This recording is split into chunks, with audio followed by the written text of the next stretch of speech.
mon titre aujourd'hui, c'est « Nouvelle créature, nouvelle autorité ». Nous ne sommes plus des pauvres pécheurs, nous sommes maintenant sauvés par grâce.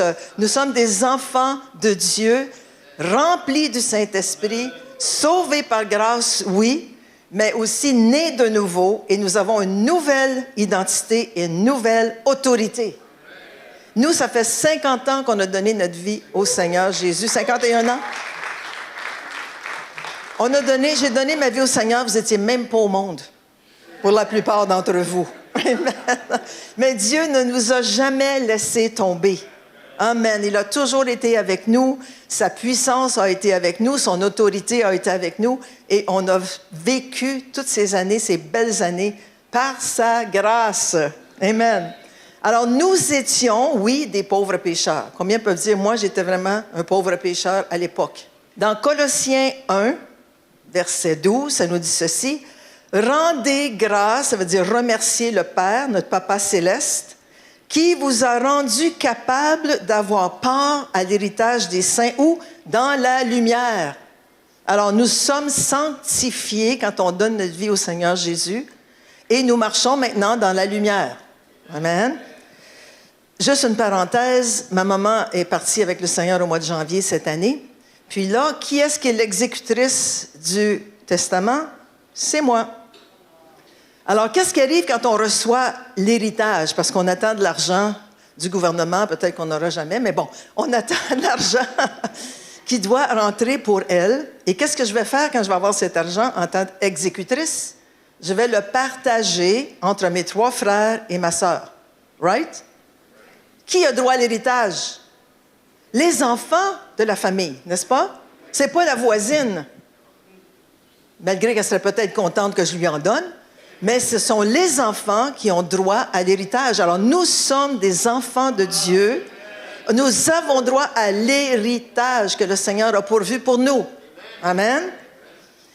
Et qui nous a, verset 13, qui nous a délivrés. Ça veut dire aussi secourus de la puissance des ténèbres. Le mot puissance ici, c'est le mot exousia, qui veut dire l'autorité des ténèbres, parce qu'on était retenus par les ténèbres à l'époque. Et nous a transportés dans le royaume du Fils de son amour, en qui nous avons la rédemption, la rémission des péchés. La S21 nous dit, en qui nous sommes rachetés et pardonnés nos péchés. Est-ce qu'on est encore des pauvres pécheurs? Non, on a été transportés. Viens Charles. Je vais juste faire une petite illustration. On l'applaudit. Oh, amen. Alors, Charles, t'es lié. T'es lié. Bon, c'est bon. Alors, Charles était lié sous l'autorité des ténèbres. Vrai ou faux? Y a-tu de l'air lié? Pas vraiment, hein? Mais quand Charles a donné sa vie au Seigneur Jésus-Christ, puis il l'a accepté dans sa vie comme Seigneur et Sauveur, puis il a demandé pardon au Seigneur pour ses péchés, qu'est-ce qui s'est passé? Le Père l'a pris, puis l'a transporté où? Dans le royaume du Fils de son amour. Amen! Alors, Charles, aujourd'hui, a tous les bénéfices, il a tous les bienfaits, il a tous les privilèges du royaume du Fils de son amour, Jésus. Yes? OK, merci beaucoup, Charles. Tu as été délivré, merci Jésus. Alléluia. Alors, la bonne nouvelle, c'est qu'on fait maintenant partie du royaume du Fils de son amour. On participe maintenant à la royauté divine par la grâce de Dieu. Et comme je vous disais, on a tous les privilèges, les bienfaits et tout ce qui vient avec le royaume. Gloire à Dieu. Nous sommes maintenant des enfants de lumière. Ça nous dit dans Éphésiens 5, au verset 8. Autrefois c'est plus maintenant. Autrefois, vous étiez ténèbres. Mais maintenant, wow, vous êtes quoi? Lumière dans le Seigneur. Marcher, le mot marcher dans le grec, ça veut dire être en chemin, progresser. Okay? Aussitôt qu'on arrive dans le royaume du Fils de son amour, on ne peut pas rester inactif. Il faut se mettre à marcher, à avancer, à faire du progrès comme enfant de Dieu. C'est pour ça qu'on vient à l'église le dimanche, n'est-ce pas? pour louer Dieu, pour entendre des messages de la parole de Dieu. C'est pour ça qu'à tous les matins, on lit notre Bible. Amen. Pour avancer, pour faire du progrès. Comme des enfants de lumière. 1 Thessaloniciens 5,5, vous êtes tous des enfants de la lumière et des enfants du jour. Nous ne sommes point de la nuit ni des ténèbres. Nous ne sommes plus sous l'autorité des ténèbres maintenant. Nous sommes des enfants de lumière. Est-ce que ça vous encourage ce matin? Oui. Vous avez le droit de dire Amen, Alléluia. Vous avez le droit d'applaudir. Vous avez le droit de faire tout ce que vous voulez. Pourquoi sommes-nous des enfants de lumière? Parce que le vieil homme a été crucifié et que le corps du péché est détruit. Wow! Romains 6,6, ça nous dit ceci. Sachant que notre vieil homme, c'est quoi le vieil homme? C'est celui qui était le pécheur, celui qui péchait continuellement, celui qui vivait dans les ténèbres. Sachant que notre vieil homme a été crucifié, on l'a chanté ce matin avec Joshua, qu'on a été crucifié avec lui. Quoi? Notre vieil homme. Afin que quoi? Que le corps du péché ou la nature de péché soit détruit. Le vieil homme n'existe plus. Il a été détruit. Pour que nous ne soyons plus esclaves du péché, car celui qui est mort est libre du péché. Amen. Nous sommes libres du péché parce qu'on n'est plus des pauvres pécheurs, on a été crucifiés. La nature de péché a été détruite. C'est quoi la nature de péché? C'est la nature qu'on a héritée quand on est venu au monde. La nature qui était sur Adam était sur nous. Cette nature est détruite quand on accepte le Seigneur Jésus-Christ comme Seigneur et Sauveur, qu'on lui demande pardon pour tous nos péchés. Et c'est là que cette nouvelle identité vient, cette nouvelle nature vient maintenant et nous recouvre. On était aveugles, privés de la gloire de Dieu, mais quand on l'a accepté, le royaume de Dieu s'est ouvert, la lumière s'est faite, puis gloire à Dieu. Amen. Ça fait 51 ans qu'on est chrétien et je n'ai jamais regretté une minute. Puis la bonne nouvelle, c'est que nous sommes de nouvelles créatures. 2 Corinthiens 5, 17, on va le lire ensemble. Si quelqu'un, lisez-le, est en Christ, il est une nouvelle créature. Les choses anciennes sont passées. Bye bye. Voici, toutes choses sont devenues nouvelles. Nouvelle créature, nouvelle identité, nouvelle autorité. Amen. On a revêtu Christ quand on lui a donné notre vie. Qu'est-ce que le mot Christ veut dire? Celui qui est oint et l'onction. Quand on a accepté Jésus, on a été libéré, délivré, crucifié, tout a été détruit. Puis maintenant, on a revêtu ce manteau d'onction. Le mot onction, c'est la présence manifeste de Dieu dans nos vies. C'est ça que c'est l'onction. Dans Galates 3, versets 26 et 27, je vous donne des versets pour appuyer ce que je dis ce matin. Ça nous dit, car vous êtes tous fils et filles, je mets toujours filles, de Dieu par la foi en Jésus-Christ. Alors, parce qu'on a cru en Jésus, on est maintenant fils et filles de Dieu. Vous tous qui avez été baptisés ou immergés en Christ, et vous avez revêtu Christ.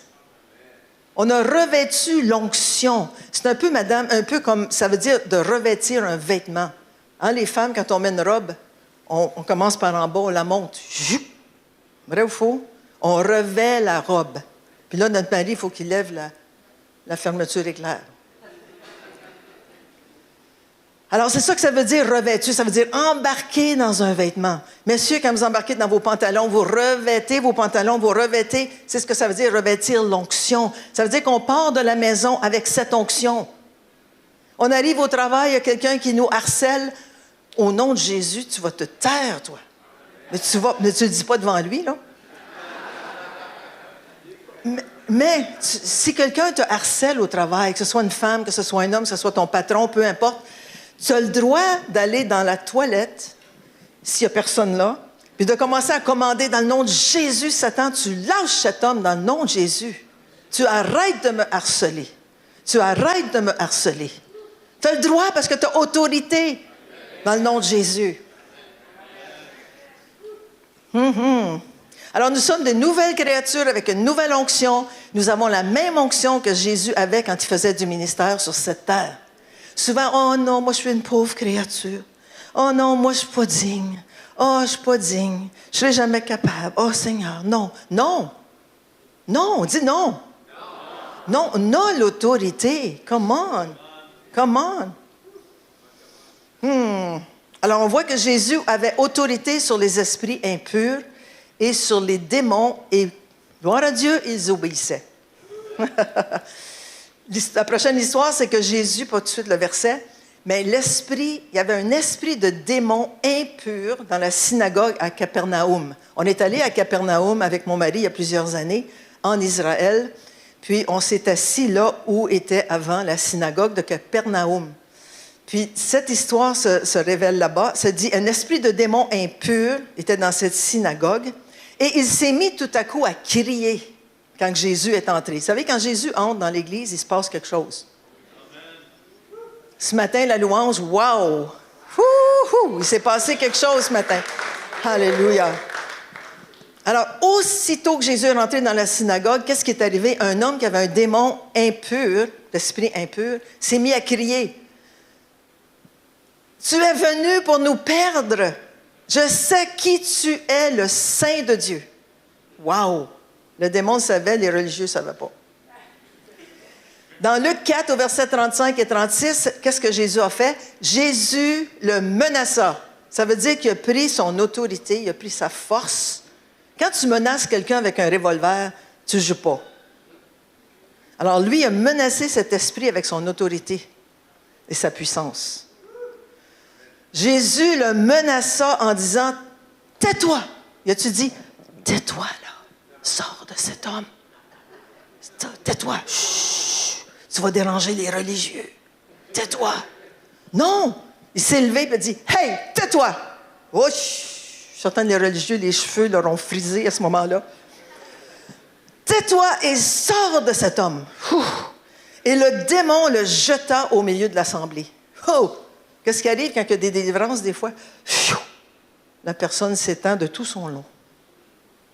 Puis là, il y avait un cri qui est sorti de lui.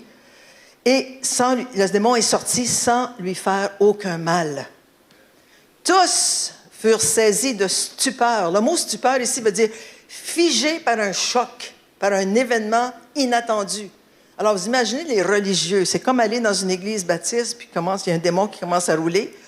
Les religieux, les cheveux, c'était la même chose. Ils étaient figés de stupeur et ils se disaient les uns aux autres, « Quelle est cette parole? » Ils commandent avec autorité, c'est le mot exousia, et puissance, dunamis, puissance surnaturelle, aux esprits impurs et surprises, ils sortent. Moi, j'en ai vu beaucoup, on en a vu beaucoup tout au long de nos 50 années de ministère, des gens être délivrés. Puis moi, j'aime ça. J'aime ça quand il y a des délivrances. J'aime ça quand le démon roule. Puis quand il sort dans le nom de Jésus. Parce que ça prouve que Jésus est vivant. Ça prouve qu'on a l'autorité. Ça prouve qu'on a la puissance. Come on, come on. Amen. Les 12 apôtres avaient reçu cette autorité aussi. Dans Luc 9, au verset 1 et 2, Jésus rassembla les 12 apôtres et leur donna, dites donna. Il leur a donné puissance et autorité. Pourquoi? Pour chasser un petit démon. Tous les démons. Tous les démons et guérir les malades. Il les envoya proclamer le royaume de Dieu et guérir les malades. Alors, les apôtres avaient une double mission. Chasser les démons, guérir les malades. Amen. C'est comme un policier qui sort du poste de police, il a besoin d'être armé. Même chose pour nous quand on sort, qu'on va faire du ministère. Il a besoin d'être armé. Premièrement, il a sa puissance, son revolver, et il a sa badge, son autorité. Alors, il pourrait tuer n'importe qui. Non, ce n'est pas nécessaire. Mais il y a autorité et puissance. Comprenez-vous? La même chose pour nous. Nous avons cette autorité et cette puissance. Il l'a aussi donné aux 70 disciples qui avaient reçu cette même autorité. Est-ce que vous aimez que la parole est vraiment confirmée par la parole de Dieu? Les 70 disciples avaient aussi reçu cette autorité. Dans Luc 10, au verset 1, « Après cela, le Seigneur désigna encore 70 autres disciples. Et il les envoya 2 à 2 devant lui dans toutes les villes et dans tous les lieux où lui-même devait aller. » Pourquoi est-ce qu'il les envoyait 2 par 2? Parce que c'est toujours bon quand tu fais du ministère d'avoir un compagnon avec toi. Parce que premièrement, si un prie sur un malade, l'autre l'appuie dans la prière. S'il y a une délivrance qui se passe, un prie pour que la personne soit délivrée, l'autre l'accompagne et prie avec lui. C'est toujours bon d'être 2. Je pense que Pasteur Jacqueline, quand vous faites du ministère, vous êtes toujours au moins 2. Amen. Verset 9, « Guérissez les malades », c'est ce que Jésus a dit, « qui s'y trouveront, et dites-leur, le royaume de Dieu s'est approché de vous. » Verset 18, « Les 70 revinrent tout tristes. » Allô? Est-ce que vous suivez? Vous êtes à l'école ici ce matin. Les 70 revinrent comment? Ah, amen. Et dire, Seigneur, même les démons, nous sont soumis en ton nom. Ça, c'est excitant. Laissez-moi vous dire. C'est très excitant. Verset 19. Voici, c'est Jésus qui leur répond, je vous ai donné le pouvoir, qui est l'autorité, de marcher sur les serpents et les scorpions, ça représente les pouvoirs démoniaques, et sur toute la puissance de l'ennemi. Et rien, dites rien, ne pourra vous nuire. Amen. Ouf, alléluia. Oui, vous pouvez applaudir, parce que moi, je vais prendre un peu d'eau.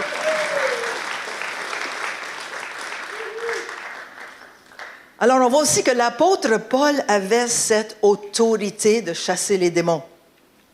Dans Actes 16, verset 16, ici, c'est Luc qui raconte que Paul et Silas, qui étaient à Philippe, la ville de Philippe, ce qu'ils ont rencontré. Il dit, comme nous allions au lieu de prière. Si tu peux arrêter là pour remettre la photo.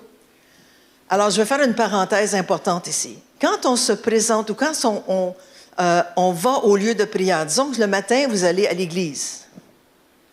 OK? Vous allez à l'église, vous embarquez dans l'auto, tout à coup, vos enfants qui sont toujours bien gentils commencent à faire le cirque en arrière. Votre femme, parce que vous avez dit aux enfants, tais-toi! Votre femme dit, hey, écoute, sois plus doux, là, wow. Comment ça, sois plus doux? Voyons donc, qu'est-ce que tu parles? Puis là, tout à coup, l'ennemi arrive. Puis il veut mettre la gribouille parce que tu t'en vas au lieu de prière. Quand tu vas au magasin, ça n'arrive pas. Quand tu vas au lieu de prière à l'église, le centre, là, tout l'enfer se déchaîne. Discernez. Dites, OK, ça, c'est pas de toi, c'est pas de nos enfants, c'est vraiment l'esprit démoniaque qui veut nous empêcher de vivre un bon temps avec le Seigneur à l'église ce matin. Amen. Quand on était jeune pasteur, très jeune pasteur, ça faisait 1 an qu'on était pasteur, j'imagine, à l'époque, ici, pas loin à Orléans. Puis mon mari se préparait, c'est lui qui prêchait, il se préparait le samedi toute la journée, il prêchait son sermon dans le salon, il y avait beaucoup d'onction qui était là, puis let's go, let's go, let's go. On embarquait dans l'auto pour s'en aller à l'église. Les enfants qui avaient 4 et 5 ans, le cirque. Là, moi, on commence à se parler, à se chicaner un peu dans l'auto, puis on se chicanait vraiment à tous les dimanches. Tout d'un coup, il me dit, là, tu me fais perdre toute mon onction. Ben, j'ai dit, elle n'était pas forte. Alors, vous imaginez, le pasteur arrive, il a tout perdu son onction. Ben, il faut tout qu'elle ramasse. Mais je vous dis que ça arrive, il faut avoir du discernement. On remet Acte 16. Comme nous allions au lieu de prière, une servante, que je dirais c'est une diseuse de bonne aventure, une sorcière, qui avait un esprit de python. OK, le python, je ne sais pas s'il y en a qui connaissent ça ou qui ont déjà rencontré un python. C'est le serpent le plus gros et le plus long de toute la nature. Il y en a même un, j'ai vu hier, qui mesurait 7 mètres de long. Tu ne veux pas avoir ça dans ton salon.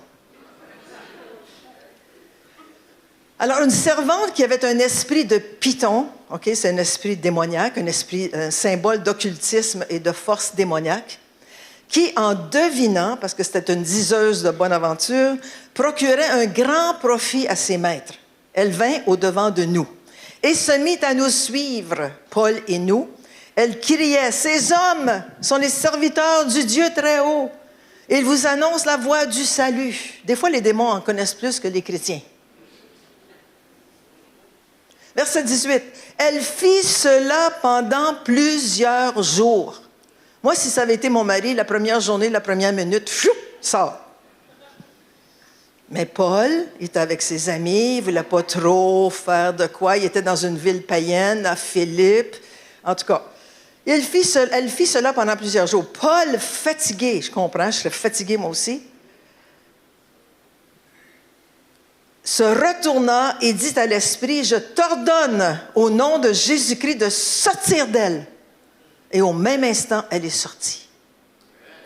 Wow! Je t'ordonne. Elle n'a pas dit, « Oh, mais toi, là vraiment, tu me tombes sur les nerfs. J'aimerais que tu puisses sortir, s'il te plaît, maintenant. » Non! Il a pris autorité dans le nom de Jésus. Sors, je t'ordonne au nom de Jésus. Yes! De sortir d'elle, il est sorti 2 semaines après? Non, à l'heure même.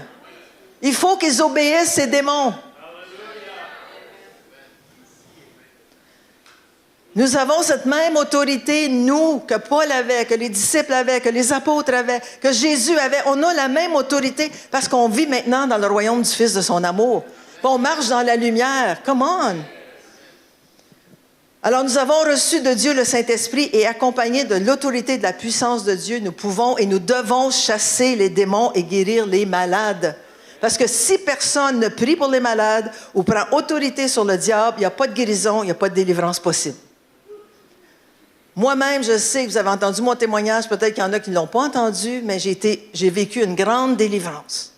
Une grande délivrance. Ça faisait peut-être quelques mois que j'étais sauvée. Dans les années qu'on a donné notre vie au Seigneur, je ne dirais pas quelle année encore, mais je l'avais déjà pris. Mais ce qu'on arrivait, on allait dans les soirées de prière, puis un soir, je vais vous le raconter assez vite parce qu'après ça, je veux continuer. Un soir, il y a des gens qui étaient venus pour nous enseigner sur la délivrance. Hein, le Seigneur a toujours tout de planifié d'avance. Alors, on était assis là, mon mari, plusieurs personnes qui étaient là pour connaître c'était quoi la délivrance, comment opérer dans la délivrance et tout. Mais quelle meilleure façon d'opérer et de connaître la délivrance quand tu vis quelque chose? Alors, ils ont dit, levons-nous, louons le Seigneur, levez les mains. On s'est levés, on a commencé à louer le Seigneur, on a levé nos mains. Et comme on a commencé à louer, c'est comme s'il y a des briques qui me sont tombées dans les bras. OK? Je ne sais pas si vous savez ce que je veux dire. C'était comme, wow, j'ai été foudroyée, je suis tombée par terre, les chaises ont revolé. Alors là, je me demandais, mais qu'est-ce qui se passe?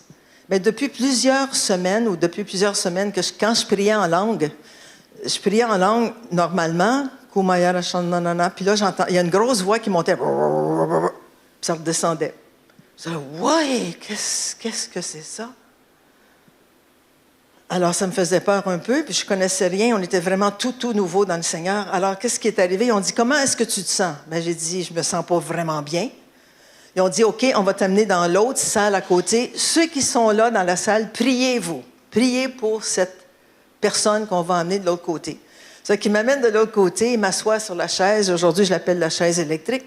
Mais ils m'ont assis sur cette chaise. Ils ont commencé à prier, ils ont commencé à prendre autorité parce qu'ils savaient qu'il y avait quelque chose qui n'était pas de Dieu sur moi ou en moi.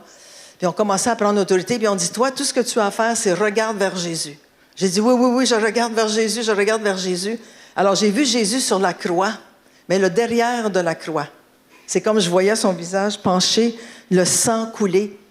Et là, ils ont dit, toi, là, fais juste te centrer sur Jésus, puis c'est tout ce qu'on te demande. Alors, je me suis centrée sur Jésus, je me suis vraiment fermé les yeux. Ils ont pris autorité sur ce démon qui me harcelait depuis plusieurs années. J'étais un enfant très, très rebelle. Gloire à Dieu que je ne suis plus.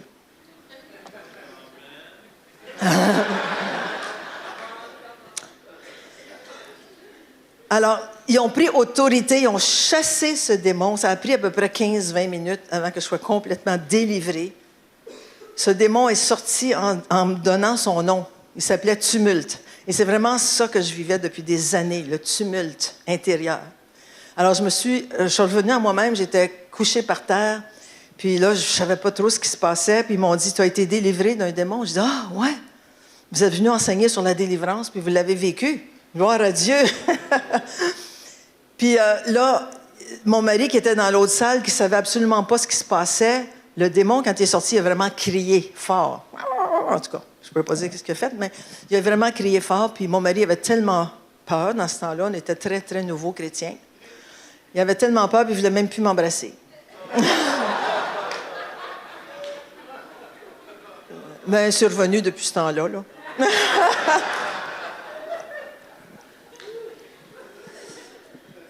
Alors, nous avons l'autorité comme nouvelle créature. Gloire à Dieu. Si je n'avais pas été délivrée, je ne serais pas ici.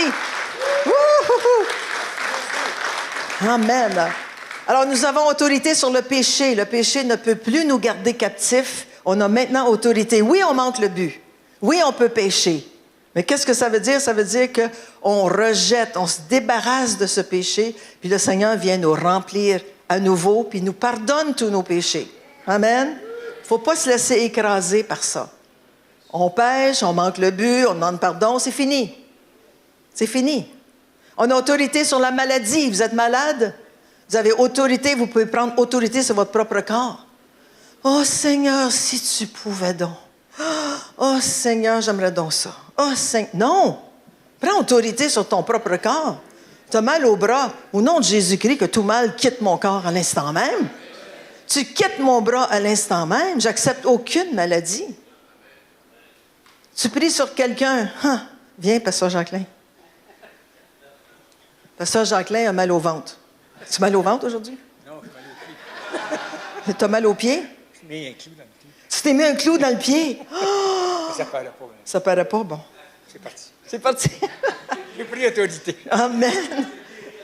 Non, mais Pasteur Jacqueline vient me voir et dit, voudrais-tu prier avec moi? J'ai mal aux pieds. Oh Seigneur, Dieu de l'éternité. Seigneur, tu connais Pasteur Jacqueline. Oh Seigneur, je sais que tu peux tout. Oh Seigneur, je sais que tu veux. Oh non. Wow. On le sait qu'il veut, on sait qu'il peut.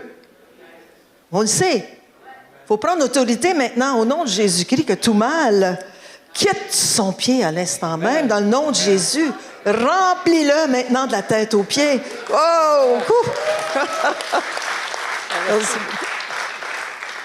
Non, on n'est pas des pâtes molles spirituelles. On a autorité, on a la puissance, on a tout ce qu'on a besoin. On a autorité sur les démons. Oh oui, mais j'ai tellement peur. Moi, mais la peur ne vient pas de Dieu. C'est le contraire de la foi. Jésus est plus solide et plus fort que n'importe quelle peur.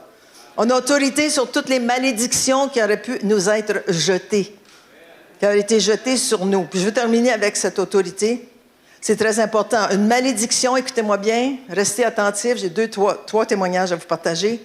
Une malédiction, c'est une parole, un souhait ou une force supposée apporter le malheur, la souffrance ou la mauvaise fortune à quelqu'un. C'est ça une malédiction. C'est quelque chose qui est lancé contre nous et qui est supposé nous apporter une mauvaise fortune. Okay? Dans les mythes et les religions anciennes, certains objets sont parfois considérés comme maudits, c'est-à-dire porte-malheur, chargés d'une influence négative pour nous influencer de façon négative ou liés à une force surnaturelle. OK? Jusque-là, vous me suivez? Voici des exemples d'objets associés à des malédictions. Écoutez-moi bien. Souvent, on l'a vu souvent dans toutes nos années de conversion, les masques africains. Souvent, les marabouts, les sorciers lancent des sortilèges, des malédictions dans ces masques. Oh, ils sont beaux. Oui, ils sont très beaux. Mais, attention, si vous en avez à la maison, je ne dis pas de toutes les jeter, mais je vous dis, demandez le discernement au Saint-Esprit, au Seigneur. Si vous allez près du masque, puis là, vous sentez tout des épines, pas des épines, mais des aiguilles dans votre bras ou quoi que ce soit, vous savez qu'il y a quelque chose qui ne vient pas de Dieu. Puis souvent, on se demande, mais ça va donc mal chez nous, puis je ne comprends pas ça, puis on ne peut pas avancer. Puis... Attention, c'est tout ce que je dis, OK? Allez pas jeter tous vos masques, là, mais demandez au Seigneur le discernement. Aussi des petites statuettes, OK? Les petites statuettes qu'on achète dans les marchés ou même... Je parle d'Afrique parce que je connais beaucoup. On a été souvent en Afrique. Je sais que c'est dans les petites statuettes, des fois, qu'on peut rencontrer, ou aux Indes, dans ces pays-là où il y a beaucoup de faux dieux. Aussi des cadres, des livres occultes. Faites le ménage dans vos livres, messieurs, madame. Si vous voyez des livres qu'il y a de la magie, qu'il y a du satanisme, qu'il y a des choses occultes, jetez-moi ça. Brûlez-les. Allez pas donner ça à votre voisin. Aussi des vidéos. Faites attention aux vidéos. Un jour, on est allé en Haïti, puis dans le temps en Port-au-Prince, dans le temps de Duvalier, à l'époque. Puis, on était dans un hôtel, puis dans la salle de réception, il y a eu... C'était dehors, hein, je crois? C'était dehors, OK. On a su qu'il y avait une séance de vaudou. Nous, on a dit, hey, on va rester dans notre chambre, on n'est pas intéressés. Là, ce qui est arrivé, notre ami, lui qui avait une caméra, il dit, moi, je m'en vais filmer ça. Je vais aller filmer ce qui se passe dans des séances de vaudou. Pas une bonne idée. Vraiment pas. Alors, il est allé filmer la séance de vaudou, puis après ça, il a gardé ça dans sa chambre, il a amené ça au Canada. Rendu au Canada, il dit, hey, je vais aller vous montrer la vidéo sur le vaudou. Qu'est-ce qui s'est passé? En mettant la vidéo, le VHS, dans la télévision, un esprit est venu dans notre salon, là. Oh, c'était puissant, hein? Une puissance démoniaque qui est venue aussitôt qu'il a commencé la vidéo. Puis là, on était obligé de chasser cet esprit qui voulait nous écraser, cet esprit qui est venu dans le salon. Puis là, il a dit, sors-moi ça de là, sors-le dans le nom de Jésus. Il a sorti la vidéo, on a pris un marteau, puis cling, cling, cling, cling. On l'a détruit, puis on l'a jeté aux poubelles. Vous allez dire, ah, c'est dans un film? Oui, dans une vidéo. Oui, dans un film. Vous écoutez des films sataniques? Oh, attention. Êtes-vous là? Ça vous éclaire? Des gris-gris. Est-ce qu'il y en a qui savent c'est quoi des gris-gris? Non? Ah, OK. Très populaire en Afrique.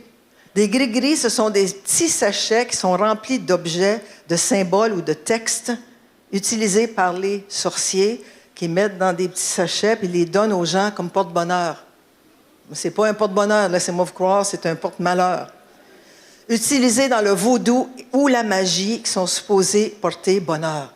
Mais ces petits talismans qu'on appelle des petits gris-gris sont très néfastes, très dangereux. On connaît des chrétiens, à un moment donné, qui ont mis des gris-gris en dessous de leur matelas. Ça, c'est pas une bonne idée. Vraiment pas. Parce que tu fais des rêves, après ça, des cauchemars, etc. Alors, faites attention. Aussi, des amulettes, ce sont des pendatifs que tu mets sur toi. Ah, des pierres qui sont porte-bonheur. Attention. Des médailles. Attention. Un témoignage, et je vais finir avec ces 3 témoignages. Louise, ma belle-sœur, qui était jeune dans l'esprit, puis nous aussi, on était jeunes dans le Seigneur. Un jour, elle a reçu un cadeau. Un petit éléphant, tout bien décoré, avec la trompe dans les airs. Okay? Ça venait de l'Inde. Alors, qu'est-ce qu'elle a fait? Oh, c'est cute! Elle était chrétienne à l'époque. Elle dit, c'est cute. Elle a mis ça à côté de son lit, sur son bureau. Puis là, aussitôt que cet éléphant a été dans sa chambre, elle a commencé à faire des cauchemars. À toutes les nuits, elle faisait des cauchemars. Elle se demandait, mais pourquoi est-ce que je fais des cauchemars? Alors, un homme qui était notre ami, qui est venu dehors, elle lui a dit, il était à la maison, elle lui a dit, c'est bizarre, je fais des cauchemars à toutes les nuits. Il dit, laisse-moi aller voir dans ta chambre. Alors, il est rentré dans la chambre, on était là aussi avec elle. Il est rentré dans la chambre, puis tout de suite, en rentrant, il a senti une présence démoniaque. Mais il dit, qu'est-ce que c'est? On a commencé à prier, demander au sang de l'agneau de nous asperger, de nous aider. Puis là, il a découvert que c'était ce petit éléphant qui était rempli de sorts et de sortilèges. Alors, qu'est-ce qu'elle a fait? Elle a pris le petit éléphant. Elle a dit, ben moi, je vais demander au Seigneur si c'est vrai. Elle a mis l'éléphant sur le balcon pour la nuit. Alors, toute sa nuit, elle a dormi comme un gros bébé. Là, elle a vraiment vu, c'était vraiment cet éléphant. Alors, ce qu'elle a fait, elle a pris le marteau, puis floc, l'éléphant a disparu. Il était complètement détruit. Amen. Pasteur Bernard aussi, un peu plus, ça fait quelques années. Un jour, un sorcier du village ou un marabout, l'église n'était pas si grande à cette époque-là. Aujourd'hui, je pense qu'ils sont des milliers à l'église de Pasteur Bernard. Mais à cette époque, il y avait un marabout qui s'est présenté dans l'église. Vous savez, c'est quoi un marabout? Un sorcier. Un sorcier du village qui s'est présenté. Le monde le connaissait. Ils ont dit, qu'est-ce qu'il vient faire ici, lui? Alors, il s'est assis en arrière de l'église. Puis lui, dans sa tête, il se disait, je vais lui lancer des sorts, des sortilèges pendant qu'il fait sa prédication et je vais prouver que mes sorts sont plus forts que Jésus. Alors, qu'est-ce qu'il fait pendant toute la prédication? Il était assis en arrière. Il a commencé à lancer des sorts et des sortilèges au pasteur Bernard qui prêchait la parole de Dieu pour qu'il puisse avoir la diarrhée dans ses pantalons pendant le message. Là, ça aurait été humiliant, quelque chose de rare. Mais là, ce qui est arrivé, c'est que quand le marabout a vu, mais ça ne fonctionne pas. Ça ne fonctionne pas. Lui, en sortant, ça c'est pasteur Bernard qui me l'a dit, en sortant, il a passé à côté du pasteur. Puis comme il passait à côté du pasteur, le sort est revenu sur lui. Le sort et le sortilège sont revenus sur lui, puis c'est lui qui a eu la diarrhée tout au long en s'en retournant chez lui. C'est vrai, là, j'ai demandé au pasteur, c'est vrai, c'est une vraie histoire. Il a été atteint de sa propre malédiction en sortant de l'Église. Et voyant, écoutez bien ceci, ça c'est la bonne nouvelle, et voyant que Jésus était plus fort que lui et ses sortilèges, il s'est converti au Seigneur Jésus-Christ. Wouh! Un sorcier. Et même été l'élève de pasteur Bernard pour plusieurs années, son élève. Il a ensuite joint une autre communauté où plus tard il fut pasteur. Ouh, qui est plus fort? Qui est plus fort? Qui est plus fort? Yeah! Wouhou! Un autre témoignage, puis je termine avec ça. Témoignage d'un pasteur en Côte d'Ivoire qui est tout récent, quand mon mari est allé il y a 2 semaines. Le témoignage en Côte d'Ivoire. Après la prière avec Papa Turpin, moi je suis maman. La nuit, dans mon sommeil, ça c'est le pasteur qui témoigne, j'ai vu l'état de notre maison. Elle était remplie de toiles d'araignée et de saleté au sol. Et j'ai vu un ange dans son sommeil qui a commencé à nettoyer les murs et la terrasse. Ensuite, la maison a retrouvé un éclat et est devenue toute neuve. Wow! Ce qu'il faut savoir, c'est que depuis un certain temps, je vivais des blocages dans le ministère, dans les finances et dans le foyer. Mais depuis la prière, les choses se sont renouvelées. Les choses se sont renouvelées dans ma vie et je précise que je suis pasteur, je rends gloire à Dieu pour le ministère de Papa Turpin. Amen! Gloire à Dieu. Puis le Proverbe 26, verset 2, je termine avec ce verset. Comme, on peut le lire ensemble, comme l'oiseau s'échappe, comme l'hirondelle s'envole, ainsi la malédiction sans cause n'a point d'effet. Wouh! Alléluia! Alléluia, merci Jésus. Est-ce que ça vous a aidé ce matin? Est-ce que vous avez compris des choses? Amen. Merci Jésus. Alléluia. Merci Jésus. Fermons les yeux ensemble. Merci Seigneur de ce que tu fais ce matin.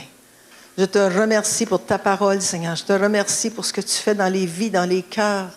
Merci, Seigneur Jésus, que tu nous as donné pouvoir, autorité, puissance, pour nous aussi de prier avec les malades, que les malades soient guéris, de prier, de chasser les démons, Seigneur. Je te remercie que tu le fais ce matin. Oh, alléluia, merci, Jésus.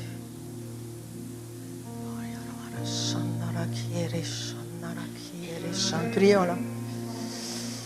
Alors, je demanderai à ceux qui se sentent toujours accablés, toujours attaqués dans leur corps physique, dans leurs pensées.